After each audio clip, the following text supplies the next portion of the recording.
All right, everybody, welcome back. It's the Wake Up Crew here to talk some NBA prop bets over on Prize Picks for this Thursday, May the 12th, 2022 NBA Conference semifinal slate. Closeout game, Philly versus Miami Heat. Then we have the Dallas Mavericks and the Phoenix Suns squaring off tonight in Dallas. Jay, yesterday, pretty good day. It was a rough day the night before last. Jason Tatum burned us. I mean, he had 6 rebounds going into in the third quarter and doesn't have another rebound after that. But Tyus Jones, no turnovers. What a call right there. Under 1.5 turnovers from Tyus Jones. We were good in that department. Jaren Jackson Jr. smashed his fantasy score. As long as he's on the court, he's a good bet. We talked about Jaren Jackson Jr., and they played limited minutes in that one. He hit his fantasy score. Who else did we talk about in that matchup? I know I mentioned Draymond Green over 3 turnovers. He had 5 turnovers. Draymond Green over those turnovers. And what else did we hit on last night? The other one was I hit on Jaylen Brown's threes, right? Jaylen Brown went over 2.5 threes. Started off slow, but hit 2 in the third quarter, and then that was it, right? Yep. Boston obviously blew that game, but Jaylen Brown still hit his 3-point prop, so I was happy with that. Yep, so overall, a very good day of betting, profitable. I hope you tailed, and if you're tapping in for the first time, we appreciate you being here. We're ready to talk about some of the plays that we like tonight. Let's get into it right now. For all the high-flying action, take a step back and relax. It's time to count that money, the NBA props. No look any further. You know what time it is. Presented by Prize Picks, NBA props. Let's count that money, man. All right, Jay. So where are we going to start tonight? Where do you want to go, Jay? Where do you want to go tonight? I think you got to start with the man of the hour. To me, that man is Jimmy Butler. I know that we didn't hit his par last game, but I talked about this. Playing at home, the role players got involved, and did they ever? Max Strus, 10 rebounds, 19 points. PJ Tucker was involved. Everyone was involved in that game. They all played really well, and obviously they blew out the Philadelphia 76ers. But I am going back to Jimmy Butler in this one. I'm going back to the par at 38.5. I think it's a great bet. I think that Jimmy knows that with Kyle Lowry out, he's going to have to facilitate. So that means he's going to be getting assist opportunities and be passing to his teammates. But if things start to go awry, he knows that he does not want to play in a Game 7, and I would be willing to bet that he's going to score a lot in this game. He's going to control the pace. He's going to have an extremely high usage rate, and I believe that Jimmy Butler is going to go over on this number. He's gone over on both of these on 38.5, both games in Philadelphia this series, and I believe he's going to do it again tonight. Whether or not they win, I don't know, but I believe it's going to be a very competitive game, probably a little bit slower, but it's going to be a lot of usage from Jimmy Butler in this one. And, there's some other Jimmy props we like, but I think if you take the par, it gives you the points insulation if he does decide to go nuclear with the points, but he's going to get a lot of assists, he's going to get a lot of rebounds. I really like Jimmy Butler over 38.5. And you talked about the assist, Jay. I'm a big fan of Jimmy Butler's assist total at 5.5. You see what he's done in this series. He's averaging 5.8 in the series. He hit this in back-to-back games. No Kyle Lowry. Data supports it. You look at what he's done. Jimmy Butler's assist over here on props.cash versus Philadelphia without Kyle Lowry. 6, 12, 3, and 5. He's averaging 6.5 versus Philadelphia with heavy juice to the over this 5.5 line, which we are getting on Prize Picks. I'm with you. I think he's going to score.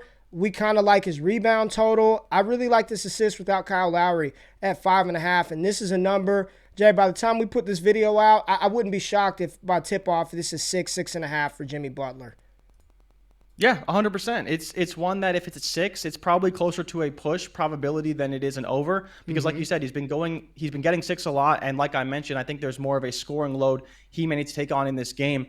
But because of that, and because of the way this series has been playing out so far, I want to talk about Max Strus. And Max Strus isn't a player that I always play on the road, but his rebound prop is surprisingly low at 3.5. It's minus 140 on the books. He's had 4+ rebounds in 4 or 5 games this series. I think this is another game where Max Strus is going to be on the floor a lot. He's going to be there to space the floor for Jimmy Butler, and it's going to provide a lot of rebound opportunities. This is a series where we've seen quite a few threes on both ends, whether it's from Hero or Strus or Maxey or Harden. Even Embiid's chucked a few threes. We know Danny Green's been good for a lot of threes this series from the corner, and Tobias Harris won't hesitate to shoot either. I think that provides a lot of long rebound opportunities, and Max Strus is a beneficiary of that. So for me, I'd be willing to bet he goes over in this game. Like I said, he's gone over in 4 of last 5, and it's just that one dud game, but I think he can do it again in this game tonight. Yeah, this is one when we identified it, I was like, oh, hell yeah, Max Strus, 3.5 boards. I'm in on that as well, man. I like this. Let's talk Tobias Harris because I like Tobias's assist total at 2.5, Jay.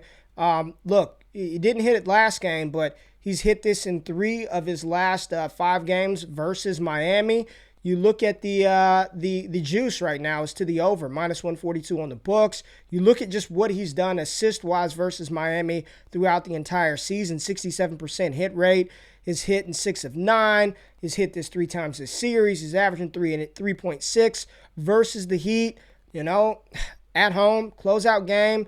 You talked about Tobias Harris, driving to the cup, easy dump-offs to whether that be Joel Embiid, getting Tyrese Maxey involved. What do you think about this assist total for Tobias Harris at 2.5? I love it, man. I think it's just one that you need to touch on because he hits it so often at home. He plays much better at home than he does on the road, and that's one of the reasons why you look at some of these players, whether they're role players, whether they're key players. Tobias Harris is a guy who, in the last really big game they played, was against Toronto when they needed to get a win, and he played 44 minutes in that Game 5 against Toronto, where they ultimately lost. This is a win-or-go-home game, and I believe that Tobias Harris is a big factor both on offense and on defense, providing that length and lateral quickness to guard a lot of defenders. And I believe Tobias Harris is a guy who can get a dump-off to Joel Embiid in the post. He can kick it out to Tyrese Maxey, kick it out to Danny Green, and obviously there's still James Harden, who is a threat no matter how well he's shooting the ball. 2.5 is a number I hit a lot for Tobias Harris, especially during the season. It's one that he's gone over quite a bit. I believe it's like 60% of the time on the course of the season. 2.5 is very light for him. Coming off a bad game, you want to take advantage of this, and the props support that at -142 on the books. So a lot of people are projecting him to go over in this game. All right, and the final kind of obscure prop that we want to touch on, we had some success yesterday, so we're going back to the turnover department. We're going to talk about one Luka Doncic, one of the best players in the NBA. Luka has been itching, like he just wants to go over this number so bad. He's averaging 5 in his last 5. He's hit this number 3 games this series, 5, 7, and 5, 4 turnovers in back-to-back games. When you look at his data, Luka, right now, like throughout the season, you look at his last 10, he's about 50% hit rate over his last 10. 4.5 line, juice to the under. Again, itching for that 5 turnover spot. I'm not going to make it a core play, Jay, but I think I will flex 4.5, over 4.5 turnovers for one Luka. I mean, he just controls the ball. It's not an indictment on Luka and how bad he is, but our data, we do project Luka at, I think it's 5.07 turnovers tonight versus Phoenix. I like the over, not a core play, but I like it. I also just wanted to touch real quick on Luka Bridges is his rebound total at 4.5. He's averaging 5.4 over his last 5. Pretty solid this series. He's hit the over on this 3 out of 5 times. So Luka Bridges, if you're thinking about it, if you're like, man, I kind of like it, we like it too, and the data supports it. So those are the picks that we're rolling with. Our core 4, Jimmy Butler over his par, Jimmy Butler over his assist if you're a little scared of the par, Max Strus over 3.5 rebounds, Tobias Harris over 2.5 assists, and maybe we'll sprinkle a little Luka over 4.5 turnovers. Jay, anybody else you want to touch on? No, I mean, the only other one I was looking at really was Bam Adebayo's rebounds because he hasn't really hit the over. It's only at 7.5, and he hasn't hit it in the past 3 games, basically since Joel Embiid has been back. I'm not going to be playing it that much. I might throw it in one ticket here or there, but again, he's capable of it. He just hasn't done it for whatever reason. Bam's going to be a big factor in this series or in this game and for the rest of the playoffs if they do make it through. I think the interesting point is like, he should be playing a lot of minutes, and I think that's more conducive to the over and probably why I wouldn't take the under versus taking the over for a Strus who should play a decent amount of minutes in this game and ultimately have a better shot of going over than anybody else as far as the edges that I'm seeing so far on the slate. Max Strus, Tobias Harris, and Jimmy Butler are the plays that we are rolling with tonight. As always, all these picks are data-driven. If you tail, give them hell. And if we fail, do not bail. We'll be back tomorrow. I think we've got NBA I believe the Bucks and the Celtics play tomorrow. Jay, can you double check that? Yes. I know for sure we've got some WNBA games tomorrow. WNBA model was really good yesterday. If you didn't check out that video, if you tailed 2 of 3, it was a profitable night on the WNBA. The model is good, so I'll be back to talk about some of those WNBA picks. We appreciate you tapping in. We will see you tomorrow. We out. Peace.